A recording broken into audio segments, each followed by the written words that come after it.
Hello and welcome to the Colts Cover-2 Podcast. I'm Joel A. Erickson. I'm joined by my editor, Nat Newell. We were both at a what appeared to be from the press box a bye game where the Colts paid the Raiders a significant amount of money to be on the schedule this year in order to get an easy win. That is an accurate description. Yeah, this is the NFL. But it felt a lot like a college game. The Colts win 40-6. We were talking about this, but right as we were leaving the stadium, but I think maybe this is our overview. We didn't see this coming from the Colts this season, and we're 5 games in now, and I don't know outside of the randomness and silliness of the mistakes in the Rams game. I don't really know what game you would make you feel like this team can't continue to play this way week in and week out, barring an obvious injury or something like that. I can't think of the game. The Rams game they lost, obviously, but they should have won it. And the Denver game they should have lost, but also they were right in that game the whole time against a team that's obviously pretty good since they beat the Eagles. So I don't know. We are 5 weeks in now and still have nothing to make us think that the Colts are the team that most people thought they were going to be and struggling. They seem good. I picked them to go 5-12, so my guess is not completely wasted yet. They could go 1-11 the rest of the way, and I'll be vindicated. But really hard to see that happening with the way Daniel Jones is playing. We'll get to some of this stuff, but I mean, and we've talked about this before. It's not just it's that Daniel Jones is playing well. It's that he's doing the things that people said he couldn't do well. He doesn't get sacked. He's not been throwing, no turnovers basically. So it's just like a different quarterback. It does make you wonder what was going on with the New York Giants. I just don't know what. I mean, we've said all along they were one play away from making the playoffs, winning the division with Gardner Minshew playing quarterback. So there was reason to be hopeful. I just didn't think Daniel Jones was the reason. Yeah. Well, and the other thing is there's been this theory in Indianapolis for a long time that really all this roster needed was a quarterback to, take the next step. And I think when they missed the playoffs, 4 times in a row, you start to feel like, I don't know about that. Yeah. And this roster isn't perfect. It has weaknesses. And I think sometimes people talk about rosters as if, they're perfect. No one really has that. No one really has a roster that doesn't have weaknesses. I think this Colts team, and we'll get to this in the categories, has some glaring ones. But at the same time, right now, it does look like this roster with some of the additions they made is plenty good enough and just needed a quarterback to iron out some of the stuff, especially on the offensive side of the ball. They won again, and okay, their strength of schedule so far, the Raiders are bad, the Dolphins are bad, the Titans are awful, although the Titans won today. The Dolphins had to work really hard to lose today, so there's that. The Titans apparently won today, which I was not expecting. But here's the thing, and we've said this before, I'm going to bring it up again. I put this out on social media, and when was the last time a Colts team was consistently beating the bad teams the way they're beating them? Yeah, you've made this point before. They won. They beat some terrible teams at the end of last year, but just barely, and they got hammered by the Giants. So again, I'm done with caveats or what's next or whatever. I mean, because again, we're not saying they're going to go 15-2. Okay, I did say that today, but I was joking when I said it. But we're saying, can they go 12-5? I think so. I mean, could they go 11-6? I mean, yeah, that's a playoff. Can they win the division? Can they win the division? I think they're the favorite. Yeah, they are the favorite. So yeah, no, I don't think there's any reason to hold back praise or however else you want to do it. I mean, we can poke holes in this, but why? They've played the teams that have been there. We were cautious after game 1, after game 2, after game 3. At this point, I mean, even last week I said this is, I think this is who they are. And so obviously nothing this week to change my mind. Yeah, that's a good place to jump into the categories. You pointed this out. It is very early in the season, but as it stands right now, as we record this, the Colts are currently the 2 seed in the AFC, which I'm sure is what everyone thought was going to happen. Also, their point differential is currently plus 74, which I believe is the best in the NFL. Now, if the Bills lose today, I got the game on mute here, then the Colts become the number 1 seed because the Bills would have a loss in the conference and the Colts do not. Yeah, that point differential thing, that's the margin of victory. And I know, you can debate whether or not Chris Ballard knows what he's talking about, but I know it matters a lot to him. He looks at point differential a ton as a sign of what's a good team and what's a bad team. And generally, at the end of the season, that point differential is going to play itself out that way in terms of the standing. So, yeah, they're beating bad teams. Totally get it, but they're beating them badly. The point differential is, according to studies, is a better measure of a team than their win-loss record. Now, again, they played a bunch of bad teams, as you noted, so maybe, which is still probably too early in the year to make too much out of that. But again, so what if they were 5th in point differential? Would people be down on them? No, I don't. I think they're where they. I think this is an accurate reflection of the team that we have, and I can't believe I'm saying that. Yeah, it's not like well, like for example, we'll use some other point differentials to kind of explain some stuff. Like the Bengals are 2-3, but their point differential is negative 71. That's not good. I would suggest they're probably not going to hang around the fringes of the playoff race based on that number. Pittsburgh is 3-1 with a point differential of -2. That suggests to me that Pittsburgh is not as good as their record. But the AFC North, shockingly, is terrible. So they should still win the division. Tampa Bay and San Francisco are both 4-1. San Francisco is at 8. Tampa Bay is at 3. That kind of suggests that maybe those teams are going to have some one-score luck go the other way, and the Colts will come down. It'll come down when they lose, but yeah, it's just remarkable that we're talking about this after the way they played. Enough overall praise off of this game. Let's get into the categories. Hero of the game. Who is the hero of the game for today's game? I think there's some choices here, but I went with Jonathan Taylor just from a red zone standpoint. We could also put this in a less positive category later on because Jonathan Taylor has not traditionally been a good red zone running back. But you can't argue with the results today. His numbers overall, except for the 3 touchdowns, which, other than if you're going to do something, scoring touchdowns is a good thing to do. His overall stats weren't great. But again, they after a couple of weeks where they hadn't played well in the red zone, they did not have any issues there today. And I think Jonathan Taylor deserves credit for that. My hero of the game, I feel like we've done this a lot, but I think it's Daniel Jones again. Yeah. No, I was having some of that issue doing this too, is repeating names, and Daniel Jones is certainly an excellent choice. Well, so the thing is, like, you want to go to one of the receivers, you want to go to there's defensive guys to look at, but a lot of those guys made their impact in pieces, whereas Jones, you go back and look at the first half stats. Taylor finished the first half with just 24 yards rushing on 8 carries. They weren't really moving the ball on the ground. They had a 20-0 lead, and some of that is 23. I forget that the Raiders scored today. Some of that is the special teams, and some of it is the short fields. But also, it's just that Daniel Jones just keeps ticking off completions. This is his 4th game with 20 or more completions.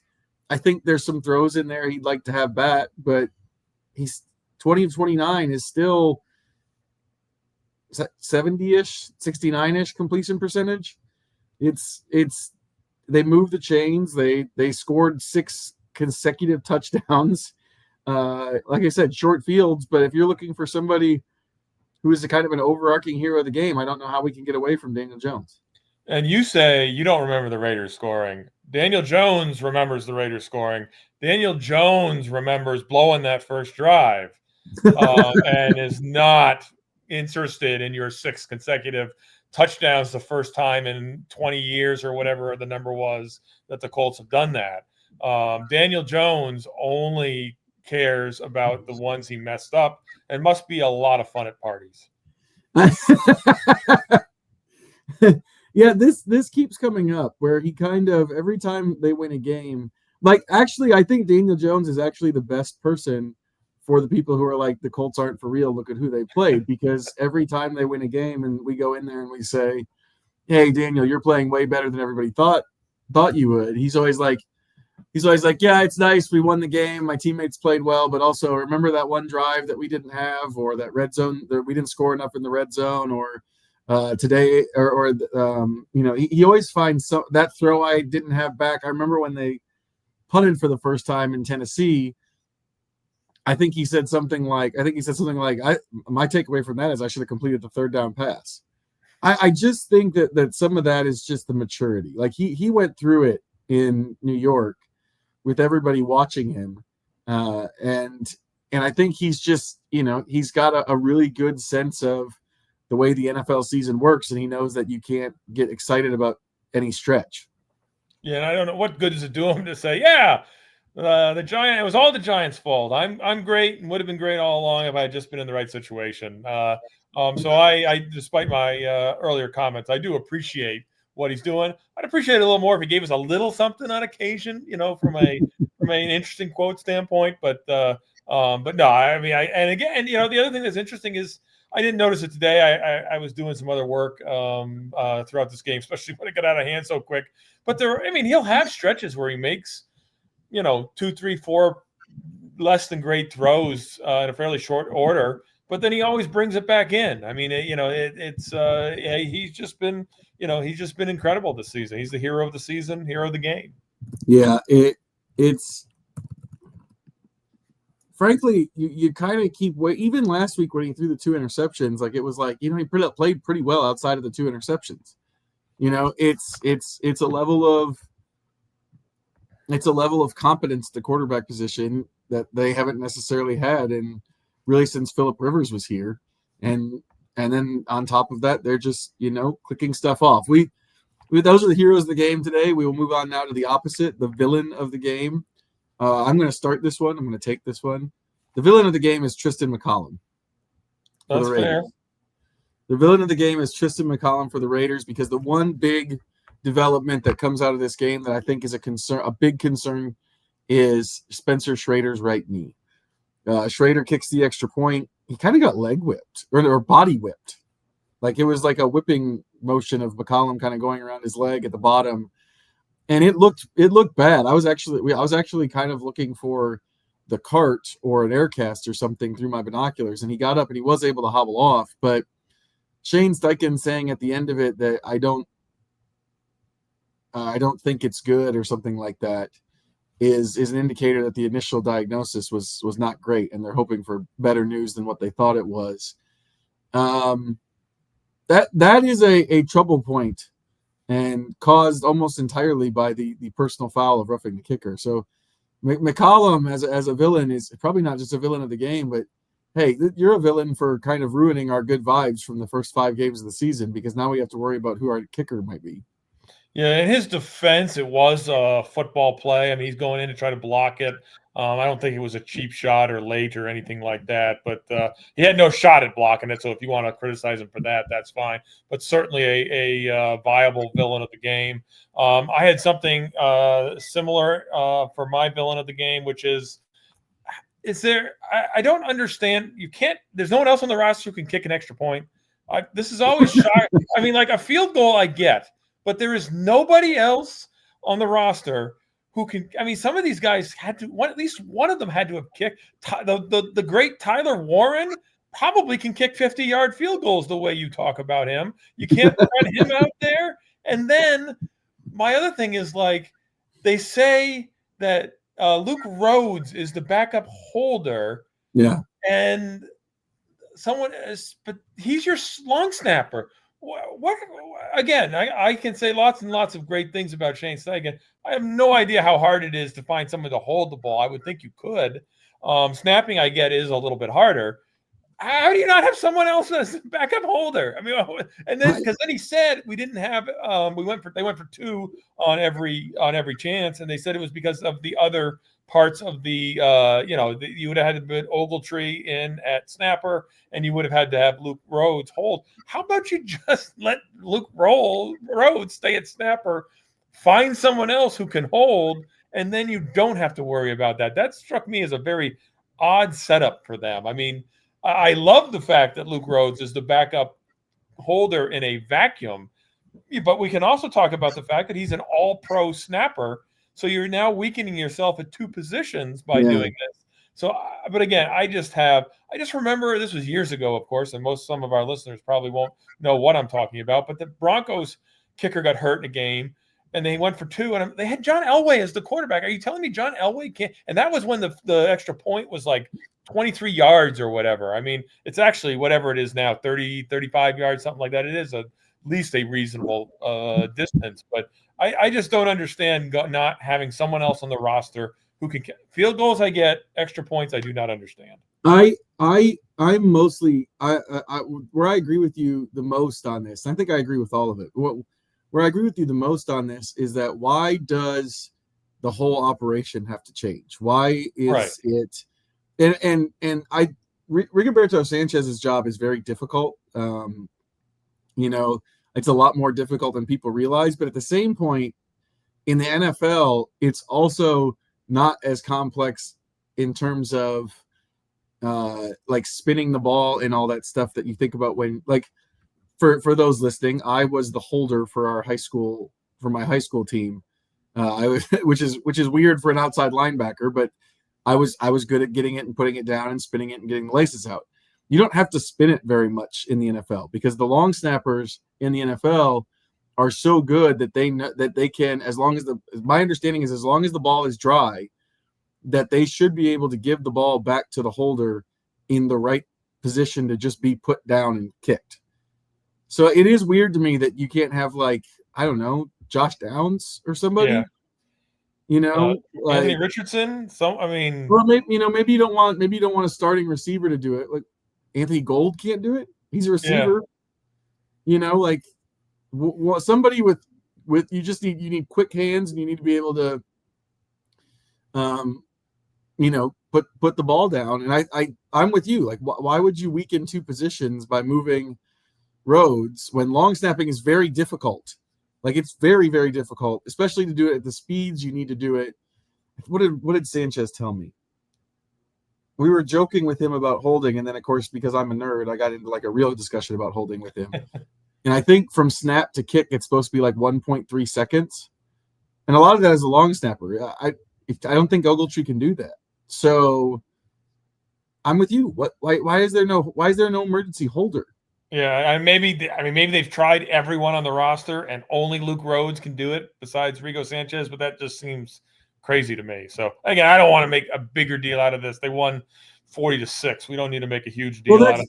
But that's why it's villain of the game, because what else is going to be the villain of the game in this game? Yes. That was the only thing I could come up with for villain of the game. We'll move on to unsung hero. You could go a gazillion different ways with this. For unsung hero, I went with Shane Steichen. We're going to get into the, I'm sure, AD Mitchell stuff later. One thing I really liked is, and you referenced this, it seemed like the Raiders were trying to take Jonathan Taylor away. And for the most part, the Colts just said, okay, how about we throw the ball and score on 6 consecutive possessions? I like that. I mean, why do you have to run the ball? I mean, obviously Taylor's a great player. If they're going to let you use it, and they did run him a handful of times, and that's fine. But if that's what's there, then you take what's there. You don't need to make this harder than it needs to be. And Shane Steichen deserves credit for that. He deserves credit for effectively benching Mitchell. I think we can get into that in another category. I don't want to use up all of my material in one category here, but I think Shane Steichen deserves credit for how he has handled how he's handled the offense and the team and everything else this year. It seems like they've really. I mean, again, this stuff sometimes you win, you're great. You lose, you're dumb. So, but it does seem like he's made a lot of impact in terms of what's. And he's certainly done a lot of things to help them win. Start the season 4-1. Yeah. Shane Steichen's a good one. My unsung hero is Shegu Alobi, and I'm gonna try to make this a little bit more of a case just than he blocked a punt. He did just block a punt. That's really his big play in the game. But if you think about the game before that, the Colts had just scored a touchdown. It was 7-3. But the Raiders had dominated the football in the first quarter. They had it for 9 minutes and 50 seconds. And then they held it. They had the ball again for a little while before they were punting it. So at the point of Alobi's block, this game was still sort of kind of had the feeling of like, maybe the Raiders are going to hang around and make this a little annoying. And then Alobi comes along and turns it into a rout by giving them the ball at the 8. I think the other thing that's interesting, and I'll write about this after we talk to Brian Mason, the special teams coordinator, because Brian Mason will tell us anything about how special teams play works. He's honestly my favorite coach because I learned so much from him. So I'll probably do that on Tuesday. But one of the things that's interesting is that was not a block call. That wasn't a specific block call with Alobi. That was them recognizing that the Raiders were doing something different. Alobi took one look at the guy blocking across from him and said, "That's a really hard block. He's not going to be able to get here." And kind of the way he made it sound was kind of on his own. Was like, I've identified a weak point and I'm going to go after it. And he said, Mason helps them identify those weak points and what to look for. But it sounded like it was more of an individual play than maybe I realized at the time. And it was a huge play. It turned the game from maybe the Raiders will hang around to, oh no, the Raiders are very gone. They're gone. Bye-bye Raiders. No, and I would just support what you said. At that point in the game, we had you didn't know this was going to be 40-6. Raiders took the ball, went right down the field on their first drive. Colts did not went 3 and out on their first drive. They scored then. So again, I'm not saying that we were expecting them to lose at that point, but then Alobi comes in and gives them another touchdown, and and the route was on at that point. Yeah. So we'll move on now to unsung villain of the game. Unsung villain of a game in a 40-6 blowout. This was an easy one for me. It was the trick plays. Well, there's 2 good choices here, but I'll let you. Hopefully, you'll take the other one here. The trick plays, both of them look terrible. Now the first one was Tyler Warren gets the ball, looks like he's running, but he was running like a 6-flat 40. So something looked weird with it to begin with. And then nothing was open. To his credit, he threw the ball away. I have always said this. The halfback option pass, in this case, it's a tight end option pass, but same thing, is a wonderful play. Great play.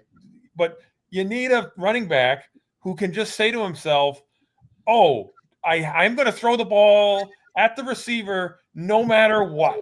No, you got to you look. If it's not there, you just throw it away. It's fine. Don't worry about it. The worst thing you can do is throw it into double coverage because you never get to throw the ball and you're excited about it. Tyler Warren just threw it away because the play wasn't there, so that was good.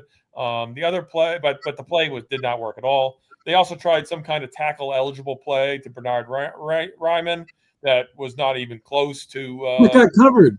Who covers the tackle? Yeah, and they threw, and again, and to Jones's credit, he just threw it away. But people love trick plays, but let me be here when the trick plays don't work and point out. I love trick plays, but they're only good when they work. And I also don't know about, you really want to show those against the Raiders? You should win that game easily. Maybe, it's the whole now they have to scout it thing. I don't know. But those were the unsung villains of the game. Weirdly, this is anecdotal, but I feel like teams pull out trick plays more against teams they're blowing out than the other way around. It could be. I don't know why that is. Because you want other teams to have to prepare for it, which I think they're going to prepare for it anyway. And how long do you spend on it? Like 2 minutes? I just don't buy it. I really want to make my unsung villain of the game the guy who covered Bernard Ryman, because offensive lineman touchdowns are great. Yeah, and Ryman was a receiver in Germany, so I think he can catch. So I'm really mad at that Raiders defensive lineman or linebacker or whatever he was. Like, what a jerk! Why would you rob this? Why would you rob the world of that in a game you're going to get blown out in anyway?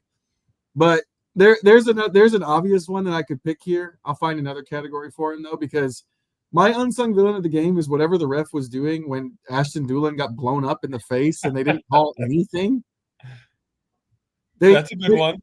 They replayed it, looked at it, and said, "You know what? We're not going to give him a catch, and we're also not even going to like use it as a thing to be like, oh wait, we forgot to throw a flag." Because I know there was no flag on the field, but like I feel like there's still a way they could be like, "Oops, it fell out of my pocket. He got hit right in the face." It would have been seemed like a targeting call in college. I think the right rule in the NFL is defenseless receiver. And then the other thing that was interesting is he was ruled out of bounds, I believe. That's why it wasn't a catch. So, number one, he gets hit. He gets pushed out of bounds literally by someone slamming their helmet into his face. So that hurts. That'd be the reason that you're pushed out of bounds. But then he also caught the ball and was signaling first down afterwards. So good for Ashton Dulin on that. I hope he doesn't show up with a concussion tomorrow. But definitely. Obviously it being out of bounds sort of ruins the whole thing. But if he makes that catch, that's just an incredible play by Ashton Dulin. Yeah, Ashton Dulin probably should get some unsung hero love just because, they benched A.D. Mitchell and Ashton Dulin had to play something like, I don't know, if the fourth quarter might have helped him, but he was on pace to play like 75 or 80 snaps or something, or 100 snaps in this game with his work on special teams. And he's apparently made of vibranium, because that's the only explanation I have for him taking that hit and just turning up and giving the first down signal. That brings us to number of the game. I got Ashton Dulin in a category later that'll surprise you. Good. So we got to get the T's in there. Okay. Go ahead with the next one. We are at number of the game. I told you I was going to take this. Nat gets to read my story, so sometimes he knows where my number of the game is going. This is a couple of different numbers. It's 6, 1, and 4. And that is in 6 games against the Colts in his career since 2019. Max Crosby has 1 sack and 4 quarterback hits. That's it. In 6 games, the Colts have made Max Crosby essentially a backup defensive end from a pass rush production standpoint, which is wild because against every other team, he's a terrifying pass rusher who's probably one of the top 5 or 6 in football. It's remarkable. Some of that is a Braden Smith stat, I think, just how good he's been over the course of his career, probably underrated. Some of it is, in this case, a Shane Steichen stat. It's just there's one guy who could really turn this game into an actually good game today, and it was Crosby, and they didn't really let him do anything outside of a couple of run stops. Yeah, it's interesting because Crosby is obviously one of the best pass rushers in the game, and Braden Smith has never been a Pro Bowler. So again, a very solid, very good right tackle. They don't give right tackles Pro Bowls unless their name is Lane Johnson. They just won't do it. So, but obviously he's good there, and obviously they had a good scheme. So, excellent job by the offensive line there. I would not take your directly from. I might, if it wasn't the whole story, I might steal your number. But I'm not going to steal the whole number. I will cheat to win at first impressions, but I'm not going to do it that bad. I originally had 6 down for the 6 consecutive touchdowns, but we talked about that. Let's go with 92%, which is the odds of the Colts making the playoffs as a 4-1 team since 2020. There have been 25 teams that have started the season. 2020 is when they went to the 14-team playoff. There are 25 teams that started 4-1. 23 of them have made the playoffs. Again, we can talk about the Colts not playing the greatest competition, but that doesn't matter if you beat them. So again, 92% of the teams in the Colts position currently have made the playoffs. I think that's a pretty accurate reflection. And yeah, you should go online and read my story about this because no one cares about reading about the playoffs yet. I swear to God, Carson Wentz year, people read about making the playoffs week 1. And this year they're 4-1, and people still don't care about what the chances of the Colts making the playoffs are. So please, people who are interested in numbers, go to IndyStar.com or just Google it. Colts playoff odds, IndyStar. You'll find it. Our counterparts in Wisconsin were upset when the Packers. One of them, I saw one of them was upset when the Packers tied last week because it ruined all of his "what do the Packers hold the tiebreaker" stories for the rest of the season. It screws up the playoff stuff too, because the Colts had that tie that year with the Texans, and Although you were lucky because the playoff thing went out the window really fast. It did fairly quickly, but you just don't see it's just really hard to make any kind of real comparison because there's so few ties. Yeah. I thought that stat was incredible. I think a lot of times it's just because there's still 12 games to play, and I feel like you can get injuries or something, like you could lose your quarterback, something should be able to go wrong where there's more of those. I was looking at other stats the other day about winning game 1 in a 3-game series, which actually that one in the current Major League Baseball playoffs is kind of like the one you just cited, where it's like 90-something% of teams have gone on. Well, actually, I think the only team that's ever come back from losing game 1 is the Yankees just now. But for the most part, those stats are usually like 75%, 72%, 78% of teams. 92% with 12 games left feels like a lot. The other interesting thing is it's 55.6% if you're 3-2. So still better chances than not, but that's a 36% jump in that one game. I ran those numbers once, and I think that might have been the biggest difference between two records. I can't remember now, and I was running it with different with the 16-game schedule, but 36% jump by one game is a lot, and so that just shows you how important this win to get to 4, how important it was to get to 4-1 for the Colts. That brings us to the fun categories, the so-called fun categories. We have game day observation up first. I'll start off. My game day observation is there was a lot, maybe not a lot, but it was noticeable when I was on the field that there was a significant Boise State presence in the stands. All I assume for Ashton Genty. But I would say that the thing that's interesting is that, there's for those who don't know, I'm on the field before the game every week. And so I have a decent sense of how people show up to these games. It's pretty rare to have like a college fan base show up. And it was a noticeable Boise State fan base that showed up for Ashton Genty. That was very interesting. The member of my daughter's fantasy football team. We took him in the first round. So had 109 yards today, no touchdown, but 109 yards. So glad to see him showing up after the first 2 weeks were not great. Was it PPR because he had like 6 catches? Yeah, we also that's true. We get points for the receptions as well. So yeah, very good. Not a bad day. Good day for him. I could go in a couple of different directions here. We could talk about the. I guess we'll go with Blackman falling down again. It didn't end up mattering, but that's just weird to fall down, have a cornerback fall down twice in back-to-back weeks. You see it happens to maybe once a year to every team. Something weird happens with that, and I can get it. But back-to-back, you got to turn and run in that position, and I don't know, does he need new cleats? I don't know, but that I didn't want to let the podcast go without at least mentioning it. It's very odd. Like he's last week he kind of tripped over Tutu Atwell's feet, and it would have been better if he would have tripped him completely and just gotten a pass interference. This time I didn't seem like they got tangled. He just kind of stumbled. He just fell down. Yeah. Yeah. Very, very odd that it keeps coming up. With that gets us into football things that gave me joy. 3 football things that gave me joy. This is sort of my favorite one. I'm actually going to use Blackman here, and this is a little bit risky because I don't know this for sure. I didn't get a chance to talk to Blackman in the locker room, but his interception that he made, I think it was. This is why it's football things that give me joy, because I'm going to get super nerdy with this. I think that was a formation recognition interception. I think the Raiders came out in a certain formation, whatever it was, and based on the down and distance and what the offense looked like, he knew that Smith was going to try to get the ball to the short receiver because he attacked it so fast at the snap. It was so quick for him to get up there. I think that was one of those I think it was a film study pick, which are fascinating to me because so much of the NFL, I think maybe the most like the least understood thing about the NFL is how much of what goes on is based on what the defense knows, but what the offense does, and out of certain formations and certain things and certain tendencies. That one to me felt like a pick that was based completely off of film study.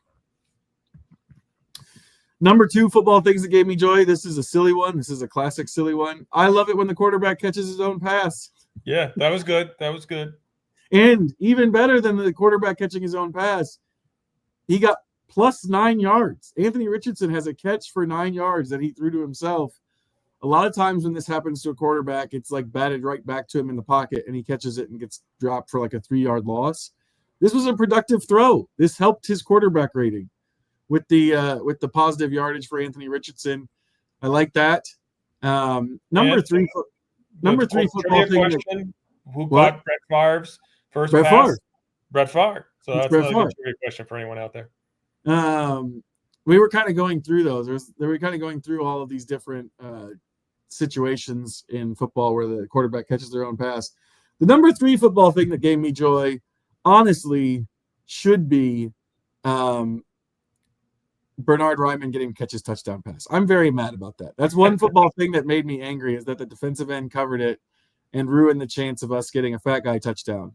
The number 3 football thing that gave me joy, though, is that Laiatu Latu, whose described role and listed positions are edge rusher and defensive end, and he currently has 2 interceptions and 1 sack. I've got him lined up for another category here, but so we can go into that more then. But definitely another nice play by Latu. I was also going to throw out with this that we need an interception assist stat, because Grover Stewart has an assist on 3 of the 6 interceptions so far. He batted this one to Latu, and then both of Cam Bynum's picks. And I learned this from Bynum himself before I went back and looked at it. It's Grover Stewart who pushed the pocket and got his hands up and made Nix and Tonga Vailoa kind of, overthrow the ball into Bynum's hands. So Grover Stewart getting some interception assist statistics right now. I figured you'd bring up the fact that the Colts were doing everything they could to make the guys that I have been critical of consistently look good. It was one of the 3 things that would give you joy, but I appreciate you not doing that. Although I will bring up one of those later in the podcast. Yes, Nat has some well-known, somewhat trolling. That's fair. Opinions on certain Colts, and it was a terrible day for him. An absolutely terrible day for him. That gets us into the sort of the categories where we try to get a little bit of something more serious, something more to look at. But I think one of these is going to be a little hard. We're going to go too much credit and too little credit. We always start with too much credit when they win. Who is getting too much credit for today's win? This is obvious, and I can't believe no one else has brought this up, but it's clearly Ashton Dulin. Yes, he led them with 55 receiving yards, but 2 catches, 5 targets. I mean, that's not a great day for a receiver. 5 targets for 55 yards, 21 and a half yards on his 2 kickoff returns. That's not great. Yeah, sure, he played, every snap until the fourth quarter. Yeah, he got it was impressive to see him. The play was called back, but run 98 yards for the kickoff return touchdown. And then we're all wondering, are they going to have to put A.D. Mitchell in? No, Ashton Dulin can run 100 yards down the field and then go out there and run several receiving routes way down the field. So he does deserve credit for that. But isn't this game? The day wasn't quite as good as as you and everyone else is making it out to be. I think. First of all, that's offensive as an Ashton Dulin supporter.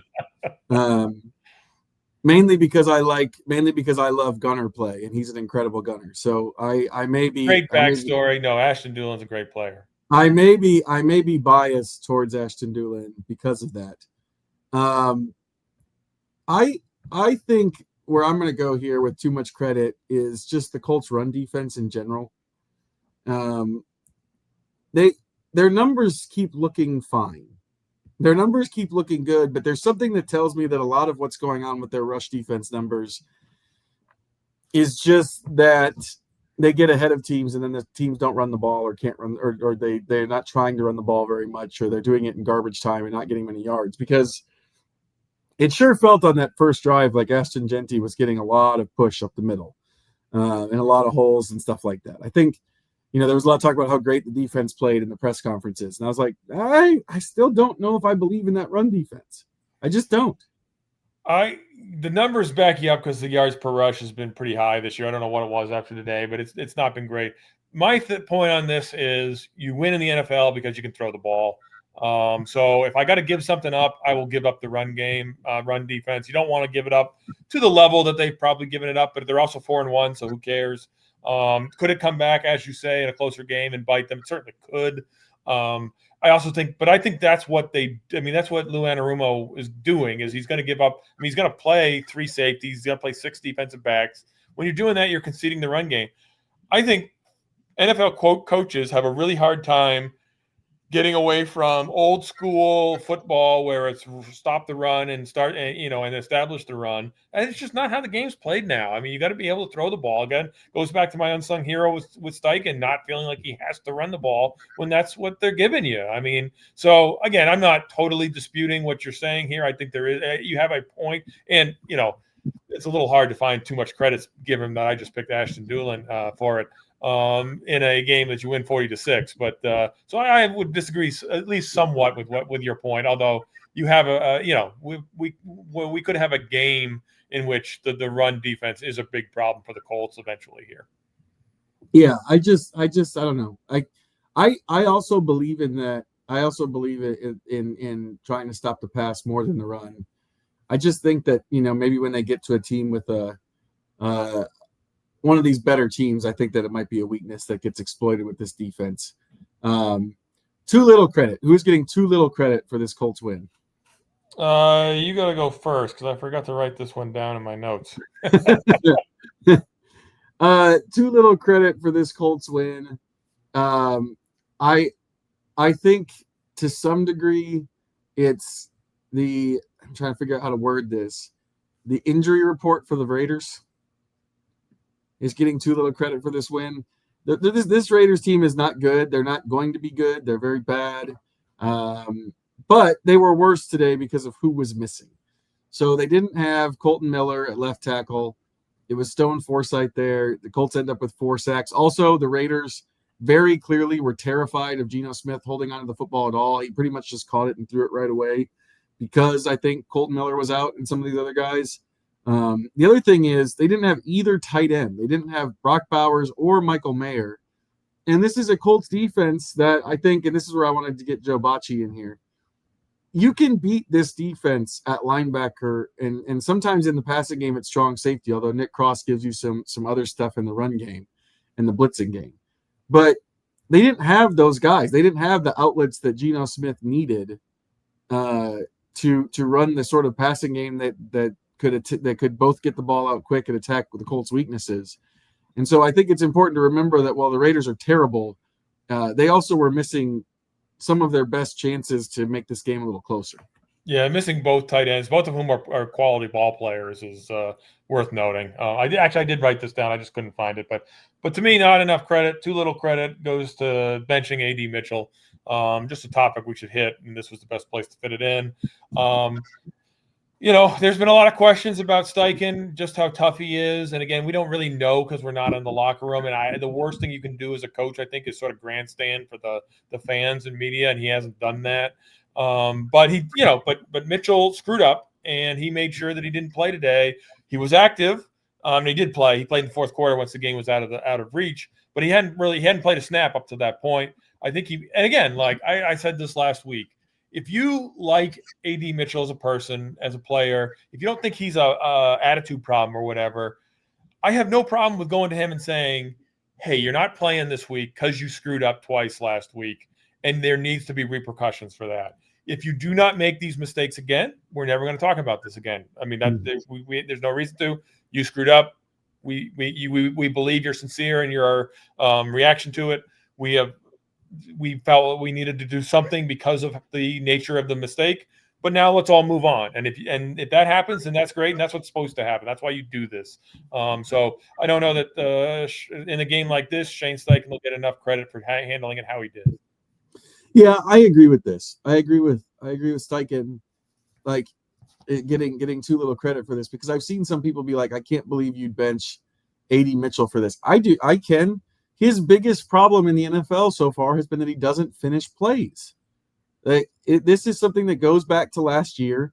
It manifests itself sometimes when he has the ball in his hand. Either he fumbles it through the end zone, or he inexplicably cuts to a place he shouldn't. That doesn't make any sense.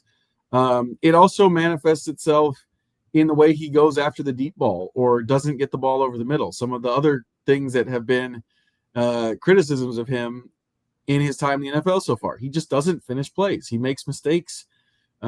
Sometimes he gets open, but he didn't run the route the way the quarterback needed it to. That still happens. You have to get his attention in some way or the other. And he's young. I think the Colts understand that he's young. He's going to make those mistakes. But also, you don't just let the guy continue to make mistakes over and over and over again without doing what you're saying and saying, listen, this one was really bad. You cost us a game. Yeah. I mean, I don't.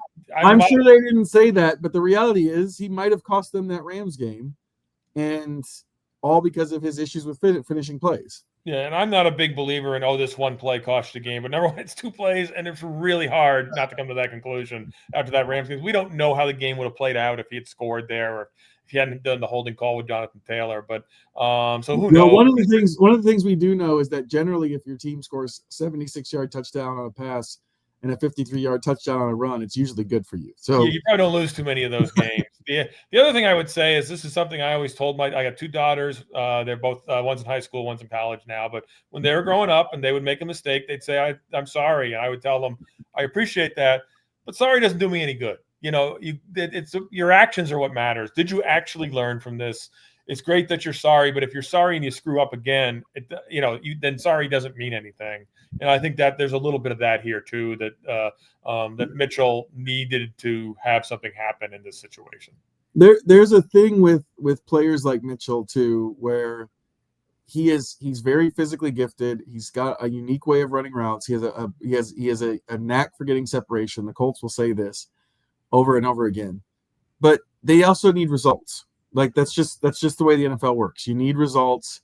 At some point, the theory has to turn into something concrete, and it was about to last week, and then he didn't finish the play, and he fumbled the ball at the back of the end zone. And so that's a way. This is a way to get his attention. I think it did. He played scout team all week. I think it did get his attention, and now it's up to him to figure out a way to start making those plays that he hasn't made. I would agree. We move on now to one to throw away and one to go on. These are our last thoughts here. One to throw away, something people are talking about today that is not going to be a storyline as we continue to move on through the rest of the season. Well, clearly one to throw away is that the Colts have problems at corner because they simply just need to move Latu out to corner.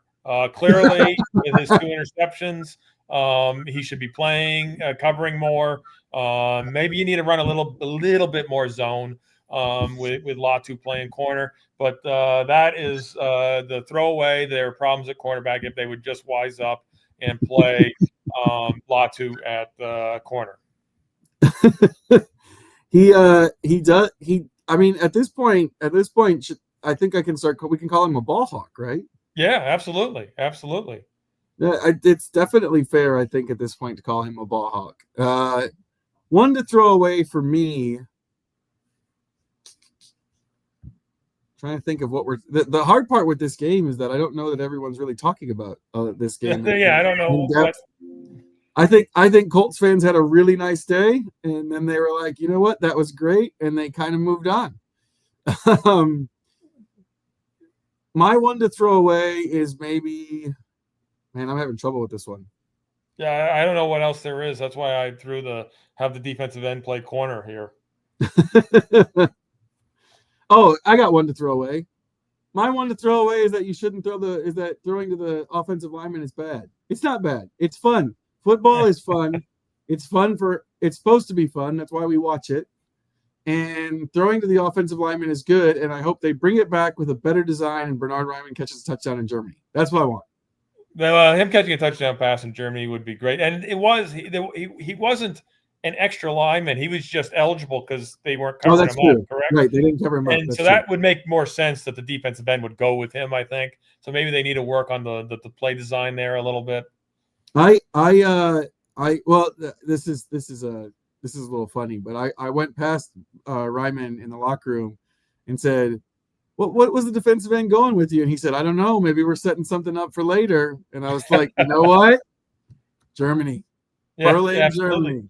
If that is the case, I will withdraw putting the trick plays under unsung villain from this podcast if that leads to some kind of success for Ryman in Germany. All big man touchdowns and interceptions are good, and Latu does not count. He's not big enough. He does not count because he should be playing corner. He's not big enough. He need to be 275 plus pounds. That's when you become a big man touchdown. Latu's he's too skinny and athletic. Yeah, I can see that. That leaves us with one to go on. This is something people are talking about now that we're going to be talking about the rest of the season. One to go on. This is a personal one, not things that other people are talking about, but I'm willing to concede that it's perhaps Tyler Warren as a rookie is going to be really good. Now, I want to be clear here. My issues, this was a little bit trolling, a little bit just saying something to say something, but it's based on the fact that rookie tight ends are almost never productive just because the position transition is so hard. So again, I'm not really taking shots at never was I taking shots at his long-term possibilities, potential, or anything like that. Obviously, that's easy to say now as he's been one of the best tight ends in the NFL. But I'm willing to concede that perhaps he is really good, and it doesn't matter that he's a rookie. We were talking. Josh Downs is the other one for people who certainly aren't familiar with what we talk about. Little receivers are limited in the NFL almost always. I mean, again, not that they can't be productive players. Josh Downs is a productive player. Joel and Nate Adkins are former Colts insider. Both loved Downs, and my only point was he's never going to be a 1,000-yard receiver just because you just don't see guys that size become 1,000-yard receivers. Again, Downs is a very good ball player. I think he's in a perfect situation now where he doesn't need to be a 1,000-yard receiver, but he can be very productive. You find him when the other guys are not open. He does some things that other guys don't. Certainly, Tyler Warren does things that no one else does as well, except just as I said earlier, you would think is the way people talk about him, he could kick up an extra point. I think that I've always thought that I got lumped in here a little bit with Nate, who is the real Josh Downs defender. He was. That's fair. I am the Alec Pierce defender, which I feel like has been generally justified. And my other one to throw away, just to buttress your point here, is the Bears for deciding that Colston Loveland was going to be a better downfield receiver, and Tyler Warren couldn't do that because of his lack of speed or lack of something or whatever they didn't like. He's plenty fine down the field. He doesn't have any issues down the field. There was a lack of separation thing that people would talk about in college, and maybe that's true, but maybe it doesn't matter. I mean, that's a fair thing, but obviously it has not been an issue this year with the Colts. There's also this sort of idea, and I kind of get this. I kind of get the idea that if you have that, like, you know, if I have a tight end that we feel like is an all-around tight end, maybe I want the receiver. But if you're going to pick a tight end at 10 and you already have Cole Kmet and you're the Chicago Bears, why not just get the downfield receiver who also blocks really well? Yeah. No, it's clearly that's going to haunt. Why would you fit? Why would you fit? Why do you have to fit the mold? I see no point in that. I would think Shane Steichen would love to have two tight ends he could line up all over the formation, and the defense never has any idea what either of them are going to do. And I would also like to point out the last straw in my holding out on Tyler Warren was when Joel pointed this out, and I realized I was in the same camp as the Bears, and you never want to be in the same camp as the Bears in any football-related discussion. If the Bears take a position, take the opposite, no matter what you actually think, and you'll be right. My one to go on is that this weak side linebacker position for the Colts is going to continue to be an issue. And maybe it doesn't cost them games, but there's going to be some games where we have some stuff happen. Now, Joe Bocci's hold on Ashton Doolin's kickoff return, while ruining a kickoff return, which is not fun for anybody because kickoff returns are awesome, does not relate to the linebacker position.